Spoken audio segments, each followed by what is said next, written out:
ஓம் சாய்ராம். எல்லாரும் எப்படி இருக்கீங்க? நான் அனிதா யூகேலேருந்து பேசுகிறேன். இன்னைக்கு கொஞ்சம் டென்ஷனாகவே தான் இருக்குது. என்னென்னா 2 திங்ஸ். ஒன்று வந்து 2 வருஷத்துக்கு அப்புறம் நான் வீடியோ போடுறேன். இன்னொன்று வந்து ஃபஸ்ட் டைம் வீடியோவில் அப்பேர் ஆகிறேன். ஸோ இது ஆல்ரெடி ஏகப்பட்ட ட்ரையல்லாம் பார்த்தாச்சு. கொஞ்சம் நர்வஸாக தான் இருக்குது. ஸோ கொஞ்சம் அட்ஜஸ்ட் பண்ணிக்கோங்க, போக போக பழகிக்குவேன்னு நினைக்கிறேன். ஸோ 2 வருஷமாக வீடியோ போடல. நிறைய பேர் ஆனால் வாட்ஸ்அப் பண்ணிங்க, கமெண்ட்டில் கேட்டிருந்தீங்க வீடியோ போடுங்கன்னு சொன்னீங்க.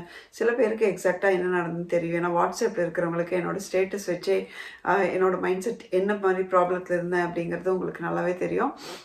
நிறைய பேர் எங்கிட்ட சேட் பண்ணி என்ன நடந்துகிட்ருக்கு அப்படிங்கிறது கண்டினியூஸாக வந்து ஃபாலோ பண்ணிகிட்டே இருந்தீங்க.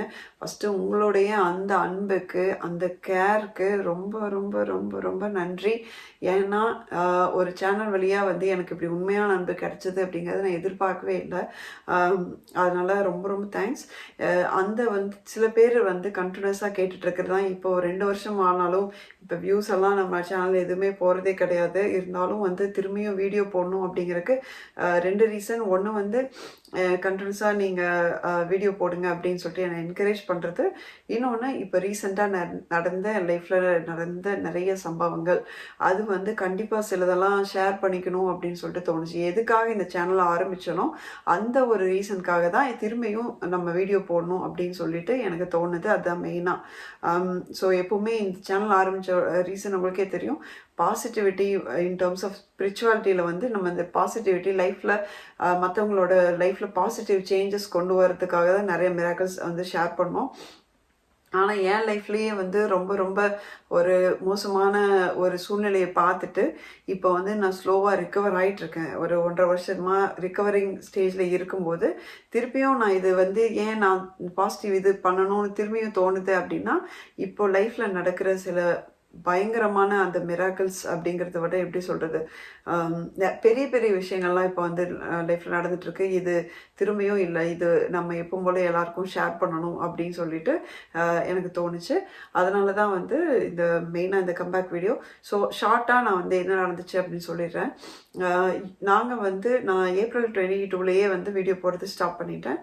என்ன ரீசன்னா, அப்போ வந்து எனக்கு ஃபஸ்ட் சிக்கானதுக்கப்புறமா வந்து எனக்கு ரிக்கவர் ஆகிறதுக்கு ஒரு 2 months அது மாதிரி ஆயிடுச்சு.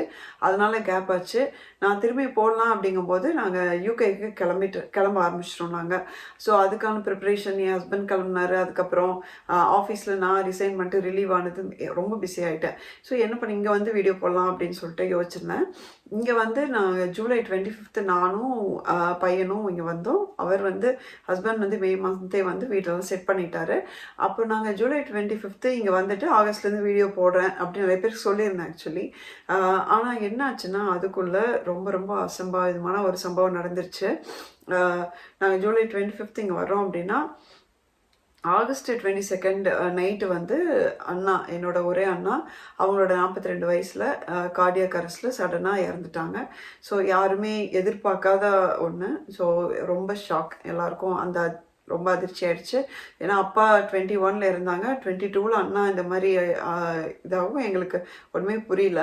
அந்த நாங்கள் இந்தியா வந்தோம், 1 month இருந்துட்டு திரும்பியும் செப்டம்பரில் வந்து இங்கே வர வேண்டிய சூழ்நிலை ஆயிடுச்சு. அதனால் அம்மா தான் இருக்காங்க. ஸோ அண்ணனோட பையன், நீங்கள் வீடியோஸோட பார்த்துருப்பீங்க அவனை, அங்கே தான் இருக்காங்க. பட் எங்களால் அங்கே கன்டினியூ பண்ண முடியல. திரும்பியும் பல சுச்சுவேஷனால், ஏன்னா ஜாப் எல்லாம் குவிட் பண்ணிட்டு இங்கே வந்தாச்சு. இங்கே ஸ்கூலு அது இதுன்னு எல்லாமே டோட்டலாக சேஞ்ச் ஆகிடுச்சு. ஸோ எங்களுக்கு என்ன பண்ணுறதுன்னு தெரியாமல் திரும்பி யூகேவே வந்துட்டோம் நாங்கள். அம்மா வந்து இல்லை நீங்கள் போங்க நான் பார்த்துக்கிறேன்னு தைரியம் கொடுத்ததுனால வந்தாச்சு. வந்தோமே தவிர திரும்பியும் என்னால் பர்டிகுலர்லி எனக்கும் அம்மாவுக்கும் இது வந்து ஒரு ஒரு அப்படியே வந்து பூமியை 2ஆக பிளந்து உள்ளே விழுந்தால் எப்படி இருக்கும் அந்த மாதிரி ஆயிடுச்சு எங்கள் லைஃபு. ரொம்ப ஒரு அந்த அதிர்ச்சியிலேருந்து அது நடந்ததை நம்பவும் முடியல, அதுலேருந்து வெளியே வரவும் முடியல. அது மாதிரி ரொம்ப ஷாக்கில் இருந்தோம். அதுலேருந்து ஸ்லோவாக திரும்பி லைஃப்பை வந்து பழையபடி ஃபீல் லைஃப்பை ஃபீலே பண்ண முடியல. அதுதான் கரெக்டாக சொல்லணும் அப்படின்னா. ஸோ நான் மறுபடியும் ஜாப் போனேன். இங்கே வந்து ஒரு 1 year ஜாப் போனேன். அப்போ வந்து எனக்கு கொஞ்சம் அந்த டைவர்ஷன் இருந்தது ஸ்லோவாக. அப்பயும் வந்து அது பழைய மாதிரி என் மைண்ட் செட்டில் எங்கேயும் மாறல. ஸோ ஃபஸ்ட் திங் நான் நிறுத்தினது சாமி கும்பிட்றது தான். ஏன்னா நான் ஸ்பிரிச்சுவாலிட்டியில் பாபா கிட்ட எவ்வளோ டீப்பாக இருந்தேன் அப்படின்னு சொல்லிட்டு உங்களுக்கு தெரியும், நிறைய பேருக்கு தெரியும். அப்படிங்கும்போது என்னால் வந்து இது ஏற்றுக்கவே முடியாமல் சுத்தமாக நான் பாபா ஃபேஸை கூட பார்க்கல அப்படின்னு சொன்னோம். ஆனால் பார்க்க வேண்டிய சூழ்நிலை வந்துட்டு அழுவேன் அழுவேன் அழுவேன் அழுவேன். ஸோ அழுகையிலேயே இந்த 1.5 வருஷம் போச்சு. இன்னும் அழுகை வந்து டெய்லி பேசிஸில் நடந்துட்டு தான் இருக்குது. ஆனால் அந்த மைண்ட் செட்டு பார்த்தீங்க அப்படின்னா கிராஜுவலாக அது இந்த மாதிரி ஃபேமிலிக்குள்ளே நடந்தவங்களுக்கு கண்டிப்பாக இது தெரியும். அது நம்மளோட மைண்ட் செட் வந்து ஒவ்வொரு டைம் ஒவ்வொரு மாதிரி இருக்கும். இப்போ நான் மிடில் எங்கேயோ நான் நின்றுட்டு இருக்க மாதிரி இப்போ இருக்குன்னு வச்சுக்கோங்களேன், அந்த மாதிரி இருக்கும். ஸோ அப்போ நமக்கு ஒன்றுமே புரியாது. அது அப்படியே கண்ணை கட்டி காட்டில் விட்டு அப்படி இருக்கும். அந்த மாதிரி தான் இருக்குது லைஃப் இப்போது. அப்படிங்கும்போது ஒரு 2 months முன்னாடி திடீர்னு எனக்கு ஒரு கனவு வந்தது. ஆல் ஆஃப் அ சடன் நான் சாமியை கும்பிடுறது கிடையாது, கோயிலுக்கு போகிறது கிடையாது. ஆனால் நான் பழனிமலையோட அந்த காம்பவுண்ட் சர்க்கிட்ட நிற்கிற மாதிரி ஒரு கனவு வந்துச்சு. இந்த கனவுக்கும் பின்னாடி நான் இந்த வீடியோவில் அடுத்த வீடியோவில் சொல்ல போகிற எல்லாத்துக்கும் பெரிய ஒரு லிங்க் இருக்குது. ஸோ அந்த கனவு வந்துச்சு, நான் அப்படியே இக்னோர் பண்ணியாச்சு. அது சுத்தமாக அப்படியே இக்னோர் பண்ணிட்டேன். அப்படிங்கும்போது அதுக்கப்புறம் ஒரு 1 week அப்புறம் என்னாச்சு, ஒரு ரொம்ப எமோஷ்னலான சுச்சுவேஷன் ஆகிற மாதிரி ஒரு ஃபேமிலிக்குள்ளே ஒரு சுச்சுவேஷன் வந்தது. ரொம்ப எமோஷ்னல் ஆகிற மாதிரி, அண்ணனை ரொம்ப நினச்சி அழுகிற மாதிரி ரொம்ப ஒரு நாள் ஃபுல்லாக எனக்கு ரொம்ப ஒரு மாதிரி இருந்தது. அப்போ என்னாச்சுன்னா எனக்கு வந்து திடீர்னு ஒரு பேனிக் அட்டாக் வந்துருச்சு. பேனிக் அட்டாக் அப்படின்னா கிட்டத்தட்ட எப்படின்னா படப்படன்னு வரும், ஸ்வெட் ஆகும், மூச்சு விட முடியாது. திடீர்னு அது ஹார்ட் அட்டாக்கோ அப்படிங்கிற அளவுக்கு நமக்கு வந்துடும். எனக்கு இந்த சம்பவத்தினாலனா ஒரு 6 monthsல எனக்கு அப்பப்போ இந்த மாதிரி பேனிக் அட்டாக் வந்து வருது. அந்த மாதிரி வந்தபோது அன்றைக்கி ரொம்ப பயப்படுற மாதிரி ஆயிடுச்சு ஆக்சுவலி. ஸோ திடீர்னு எனக்கு வந்து யாரோ ஒருத்தங்களை வந்து இது ஏன் எனக்கு இதெல்லாம் நடக்குது அப்படின்னு சொல்லிட்டு நம்ம கேட்கணும்னு தோணும் இல்லைங்களா? அப்போ வந்து முன்னாடி சாமி கும்பிட்டு இருக்கும்போது இந்த ஸ்ட்ரெயிட்டாக பாபா அப்படின்பேன். அப்போ வந்து இப்போது எனக்கு கேட்குறக்கு எல்லாத்தையுமே ஷேர் பண்ணிக்கிட்டு இருந்த அண்ணனும் இல்லை. அப்புறம் அம்மாவும் வந்து ரொம்ப ஒரு துக்கத்திலேயே தான் டெய்லியும் அழுதுகிட்டே தான் இருக்காங்க. ஸோ அப்போ வந்து டக்குன்னு எனக்கு தோணுது என்ன அப்படின்னா, திடீர்னு பாபா கிட்ட கேட்கணும் அப்படின்னு சொல்லி தோணுச்சு. அது எப்படி தோணுச்சுன்னு எனக்கு தெரியல. ஸோ yoursaiBaba.com அப்படிங்கிற ஒரு வெப்சைட்டில் தான் முன்னாடியே நான் வந்து அந்த நம்பர் போட்டு சில கேட்குற ஹேபிட்ஸ் உண்டு. அந்த பழக்கம் வந்து எனக்கு திடீர்னு ஞாபகத்துக்கு வந்தது. அப்போ வந்து நான் திடீர்னு போயிட்டு ஒரு நம்பர் அடித்து கேட்குறேன். அப்போது பார்த்தீங்கன்னா இப்போ நான் ஸ்க்ரீனில் காட்டுறேன் இல்லைங்களா, இதுதான் இந்த மெசேஜ் தான் வந்து ஆன்சராக வந்திருந்தது. ஏன்னா நான் அந்த எமோஷ்னலான சுச்சுவேஷன் பார்த்தீங்கன்னா அண்ணன் சம்மந்தப்பட்ட ஒரு விஷயந்தான்.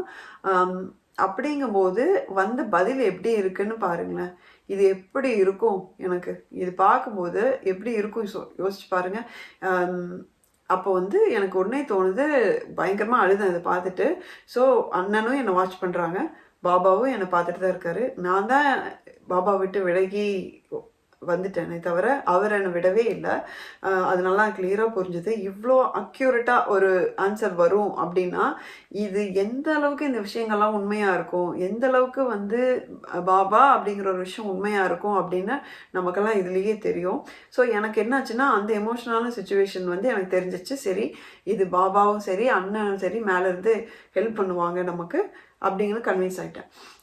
ஆனாலும் அதுக்கப்புறம் என்னென்னா ஒரு வாரம் இது நினச்சிட்டே இருந்தேன். அடுத்த வாரம் வந்து ஒரு தேர்ஸ்டே, பட் தேர்ஸ்டேன்னு கூட எனக்கு நாளும் தெரியல, கிளம்பியும் தெரியல. திடீர்னு வந்து நம்மளோட சேனல் வழியாக எனக்கு அக்கா மாதிரி என்னை வந்து கேரோட 2 வருஷமாக என்ன ஆச்சு, நான் எப்படி இருக்கேன்னு கண்டினியூஸாக கேட்டே இருந்தேன். உமா அக்கா அவங்கக்கிட்ட வந்து எனக்கு பேசணும் போல் இருந்தது. நான் அவங்களுக்கு பிங் பண்ணேன், மெசேஜ் தான் பண்ணேன், அக்கா எப்படி இருக்கீங்கன்னு. அவங்க அவ்வளோதான். அதில் வந்து இவ எப்போ இது கேட்பா அப்படிங்கிற மாதிரி என்ன பண்ணாங்கன்னா உடனே கால் பண்ணிட்டாங்க. இல்லை நீ எனக்கு கால் பண்ணு சொல்லி எனக்கு கால் பண்ண வச்சு, இல்லை வியாழக்கிழமை நீ எனக்கு பிங் பண்ணியிருக்க, நீ இன்னைக்கு சாமி கும்பிடுற, நீ இப்படியே இருந்தீங்கன்னா உனக்கு ஹெல்த் போகும், நீ இப்படியே அழுதுகிட்டே இருந்தீங்கன்னா நீ உனக்கு உன் ஃபேமிலி இருக்குது, உனக்கு ஹஸ்பண்ட் பார்க்கணும், குழந்தை பார்க்கணும், அம்மாவை நீ தான் பார்த்துக்கணும்னு சொல்லிட்டு ரொம்ப அட்வைஸ் பண்ணி லிட்ரலி திட்டி ஃபோர்ஸ் பண்ணி இன்றைக்கி நீ சாமி கும்பிட்டு எனக்கு அந்த ஃபோட்டோ அனுப்புகிற அப்படின்னு சொல்லிட்டு சொன்னாங்க. அப்புறம் சச்சரிதம் புக்கும் படிக்கிற அப்படின்னு சொல்லிட்டு சொன்னாங்க. சரி, எனக்கு பாபாவே சொன்ன மாதிரி இருந்துச்சு. சரி நம்ம படிப்போம் அப்படின்னு சொல்லிட்டு என்ன பண்ணேன்னா சாமி கும்பிட்டுட்டு அக்காவுக்கு ஃபோட்டோ அனுப்பிச்சிட்டு என்ன பண்ணேன்னா சச்சரிதம் வந்து ஒரு 1.5 வருஷத்துக்கு அப்புறம் அந்த புக்கை எடுக்கிறேன். எனக்கு கையெல்லாம் அப்படியே ஷிவர் ஆகுது, ஒரு மாதிரி இருக்குது. அந்த புக்கை எடுத்த உடனே என்னென்னா எனக்கு ஒரு விஷயம் ஞாபகத்துக்கு வருது.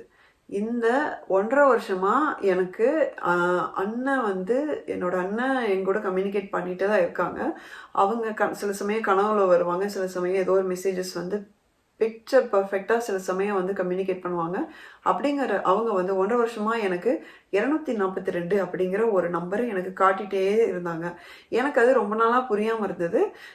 என் ஹஸ்பண்ட்டு கூட நான் ஷேர் பண்ணேன். இது என்னன்னு தெரியல. நம்ம பின் நம்பரா இருக்குமோ, ஏதாவது பாஸ்வேர்டா இருக்குமோ, ஏதோ ஒரு கீ நம்பரா இருக்குமோ, என்னென்னவோ வந்து இது பண்றேன். ஏன்னா அவங்களோட விஷயங்கள்லாம் அவங்க போனப்புறம் நாங்க தான் பார்த்துக்குறோம். அப்படிங்கும்போது நமக்கு ஏதோ கம்யூனிகேட் பண்ண ட்ரை பண்ணுவேன். அப்படிதான் யோசிச்சேன் நானு. ஆனா அவங்க வந்து எனக்கு இப்படி ஒரு மெசேஜ குடுக்க வெயிட் பண்ணிட்டு இருந்திருக்காங்க. 1.5 வருஷமா என்கிட்ட குடுக்க ட்ரை பண்றது இருக்காங்கன்னு எனக்கு தெரியல. என்னன்னா, அந்த எப்படின்னா எங்க டைமு, ஏதோ ஒரு வீடியோ எங்க போனாலும் 240 ஒரு ட்ரெட்மில்ல கூட திடீர்னு நான் இப்படி திரும்பி பார்ப்பேன் 242 இருக்கும். அந்த மாரி ஒரு ஒரு அன்பிலீவபிளா எனக்கு 242 என் பின்னாடி ஃபாலோ பண்ணிட்டே இருந்தது அப்படின்னு சொல்லணும். அப்போ இந்த சச்சரிதம் புக் எடுத்து 2வது பேஜ் படிக்கிறேன் ஆக்சுவலி. ஃபர்ஸ்ட் பேஜ் முடிச்சு செகண்ட் பேஜ் வரும்போதே எனக்கு தெரிஞ்சிருச்சு. ஓ இந்த புக்கில் தான் ஏதோ இருக்குது. இதில் இந்த 242ங்கிறது இந்த ஒரு பேஜில் ஏதோ நமக்கு இருக்கோ, இதில் தான் அண்ணா இதை சொல்ல வராங்களோ அப்படின்னு சொல்லிட்டு உடனே வேகமாக திருப்பி ஓப்பன் பண்ணுறேன். ஓப்பன் பண்ணதுக்கப்புறம் வந்து இந்த ஸ்க்ரீனில் காட்டுற அந்த மெசேஜ் பாருங்கள்.